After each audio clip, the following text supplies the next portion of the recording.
By September 1944, the Allied High Command was intoxicated by the fumes of their own success. The rapid collapse of the German 7th Army in the Falaise pocket and the subsequent liberation of Paris had created a dangerous collective delusion.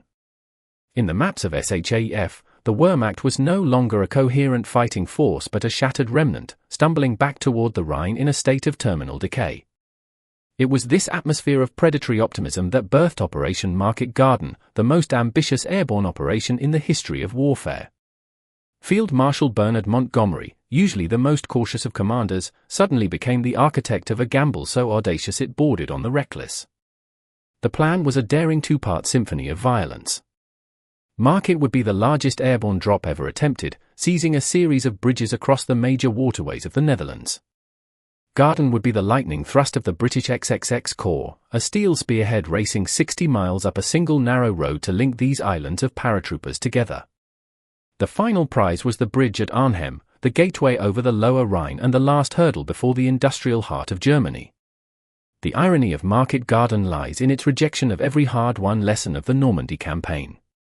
Intelligence was not gathered so much as it was curated to fit a pre-existing narrative of German collapse. Major Brian Urquhart, the intelligence officer for the British 1st Airborne, produced clear aerial reconnaissance photos showing Hohenstaufen and Frundsberg SS Panzer divisions refitting exactly where the paratroopers were scheduled to land. He was ignored, labeled as hysterical, and eventually sent on forced medical leave for his inconvenient truths. The High Command had decided the enemy was beaten, and they would not allow the presence of Tiger tanks to ruin the victory parade. The tragedy began with the geometry of the drop zones. Fearing anti-aircraft fire and soft ground, the Royal Air Force insisted on dropping the British 1st Airborne Division nearly 8 miles from their primary objective, the Arnhem Bridge. It was a fatal compromise that stripped the paratroopers of their greatest weapon, the element of surprise.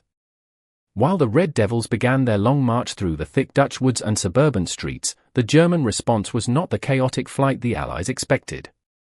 Instead, it was a masterclass in improvised defense, orchestrated by Model and Bittrick, who reacted with the cold efficiency of professional killers. As the British moved toward the bridge, the systemic failures began to cascade. The division's radios, designed for the flat plains of North Africa, were utterly useless in the dense, iron-rich soil and urban canyons of the Netherlands. Units lost contact with each other within hours of landing. The commander of the 1st Airborne, General Roy Urquhart, found himself trapped in a suburban attic, unable to lead his division, while his men fought isolated, fragmented battles against an enemy that was rapidly growing in strength.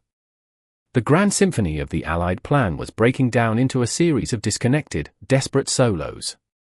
Only one small group achieved the impossible. Lieutenant Colonel John Frost and the 2nd Battalion reached the northern end of the Arnhem Bridge and dug in. They were a few hundred men holding a thin perimeter around the ramp, surrounded by the growing might of the 9th SS Panzer Division. They had expected to be relieved by the tanks of XXX Corps within 48 hours. They would end up holding for nearly 4 days, fighting with nothing but light infantry weapons against the heavy armor and relentless artillery of a desperate WWII.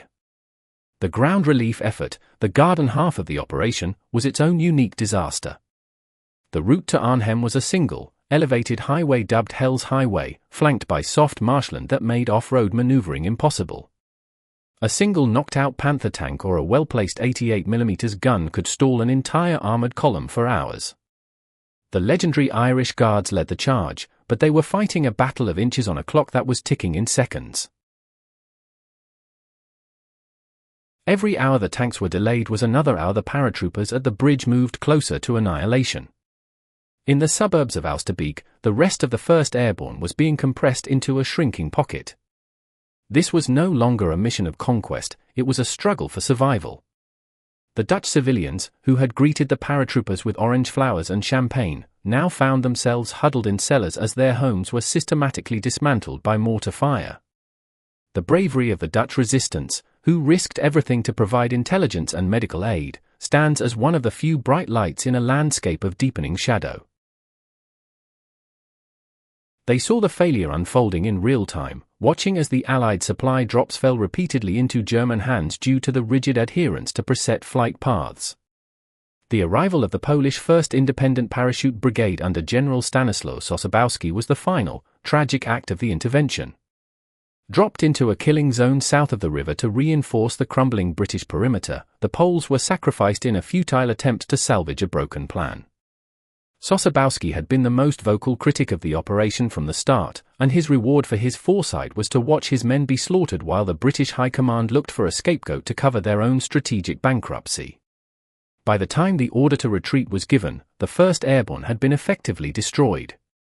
Out of the 10,000 men who had dropped into the Arnhem sector, fewer than 2,000 escaped across the Rhine under the cover of a rainy night. Left behind were the wounded, the dead, and the shattered remains of a division that had done everything asked of it, only to be betrayed by the hubris of its masters. The bridge at Arnhem remained in German hands, a silent monument to a gamble that had failed in every conceivable metric. The historical takeaway of Arnhem is a sobering meditation on the limits of military genius and the dangers of confirmation bias.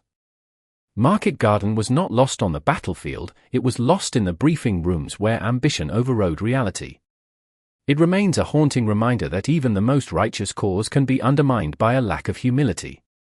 The men who fought at Arnhem did not fail their commanders failed them, casting them into a crucible from which there was no logical escape.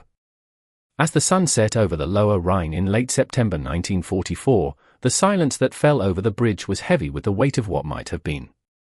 The war would drag on for another 6 months, claiming hundreds of thousands of lives that might have been saved if the gamble had succeeded. But history does not offer prizes for intent. It only records the cost.